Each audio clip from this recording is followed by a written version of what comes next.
All right, so this is my 2004 Chevy Cavalier, my winter rat, and I'm gonna install. I already installed the ready remote car starter, one of these. And first thing you gotta do, you gotta go above the steering wheel. You take off this top shroud; it pops right out. Pretty simple, that part. Next thing you gotta take out is this. That's the bottom piece. And I think it has, I think the screws that hold it in are 7mm. Take those screws out. But before you do that, you got to take this steering wheel adjustment lever out. And this thing was a bitch to take out because I'm pretty sure it had thread lock on it. So I had to use basically some locking pliers, one of these. And it got scuffed up a little bit, but I was able to take it out. So anyway, I'm going to put that here so I don't lose it. So next thing you got to do is locate your ignition wires. And it's basically, it's up here. It's on the left side of the steering wheel. And it's these two things. There's a white clip and then a black one above it. And that black one pops out with that right there. And the white one with this here. So you pop those two things out and they come out. And then in that section of wires, there's a red one. I think there's two red ones. Those are the, the constant power. Then there's a yellow starter wire, thick yellow starter wire.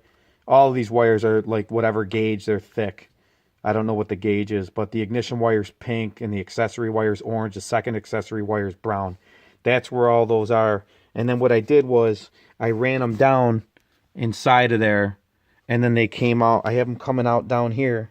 Obviously, I'm gonna fasten them with wire ties and stuff up above the kick panel there.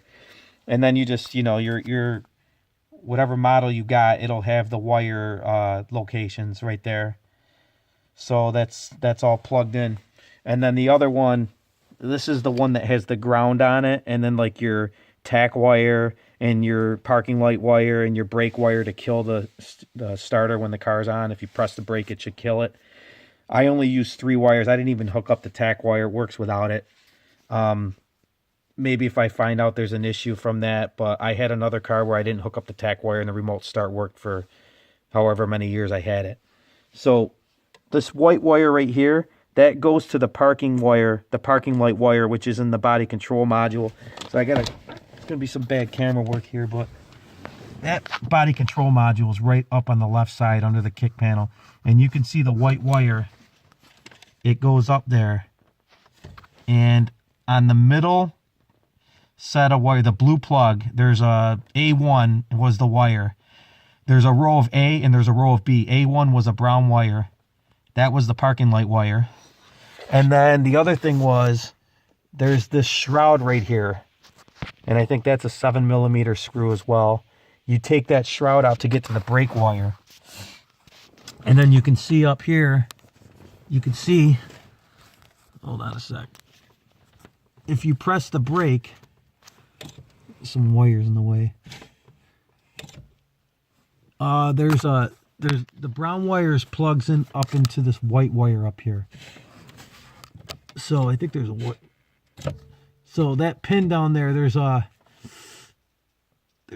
orange and white wire right up in there. You can see them. That white wire is the brake wire you plug into. And then you just put your ground wire, you plug your ground wire up somewhere where you can ground it on the body of the car. So I had an existing brown wire.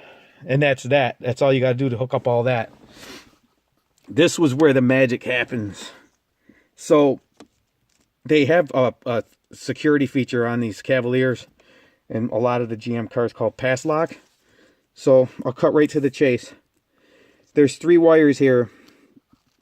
There's like kind of like an off-white one right here, and then there's a black one in the middle, and then there was like one that was close to yellow. So what I did was I cut the yellow one, and then I spliced open the black one, and you can't see it because I have it all wrapped up and covered with tape. And once you cut the yellow one, hook up your ohm meter to this, on the key side, and then hook up the other end of the ohm meter to the black one that you exposed. Then turn the key on and get your ohm reading. Mine was like 4,800. So then after that, I covered this up, And then I went to this electrical store and bought a 4,800. I think it was 4.82 or something. There's a little bit of a threshold that you can be within a range of, and I think it's like 500 ohms you can be within. And once you do that, hook up one end of that resistor to the black wire, and then hook up the other end to this wire right here, but the side going to the computer. And once I did that, everything took care of itself. And that's how you bypass the pass lock on these Cavaliers. So if people want to bypass it because it's screwing up on them, I hear from a lot of people on the internet when I was looking into this that a lot of their cars shut off on them or don't start because of the pass lock. That's how you bypass it right there. It's so easy. And then, so my garage is closed. Let me open my garage because I'm going to show the remote start work. So here's the remote starter. Again, no tack wire hooked up. Let's see if it goes. I don't know if the antenna sucks on this or what. Maybe I'm holding it too long. Oh, I held it. I don't know. I got to figure out how to hold the button. So, it's on. Here's my DVD player. Nice little winter rat, man. I got a 2017 Ford Explorer waiting. I take it off the road in the winter.